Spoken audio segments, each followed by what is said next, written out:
103 রানের জবাবে ব্যাটিং করতে নেমে লিটন কুমার দাস এবং ডেভিড মালান যেভাবে শুরু করলেন তাতে মনে হচ্ছিল এবারের চ্যাম্পিয়ন আবারও রংপুর রাইডার্স। শুধু স্ট্রাইক রোটেট করে খেলে যাচ্ছিলেন ডেভিড মালান, মাঝে দেখা গেছে দুর্দান্ত 2টি ছক্কা এবং 5টি চারের মার। সেই সাথে লিটন দাস 31 বলে করলেন 47 রানের দারুণ এক ইনিংস। এই ব্যাটসম্যানও হাঁকিয়েছেন 2টি ছক্কা এবং 4টি চারের মার। তবে দুঃখজনক ব্যাপার হলো দলকে জেতানোর আগ পর্যন্ত লিটন দাস নিজের হাফ সেঞ্চুরি তুলে নিতে পারেনি। 47 রানেই ফিরে যেতে হয়েছে তাকে। ডেভিড মালান 48 বলে 51 রান করে তিনিও ফিরে গেছেন প্যাভিলিয়নে রীতিমতো, যখন দল জিতে গেছে প্রায় আর মাত্র 2 রান প্রয়োজন।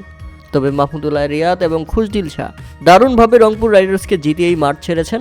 তাদের 15 ওভারের মধ্যেই খেলা শেষ 7 উইকেটের বড় জয় নিয়ে এবারের বিপিএল শুরু করলো রংপুর রাইডার্স। রংপুর রাইডার্সের বিপক্ষে রীতিমতো অসহায় চট্টগ্রাম রয়্যালস, কেননা এর আগে প্রথমে ব্যাটিং করতে নেমে নির্ধারিত 20 ওভারও ব্যাটিং করতে পারেনি তারা। 102 রানের মধ্যেই অল আউট হয়ে গেছে চট্টগ্রাম রয়্যালস।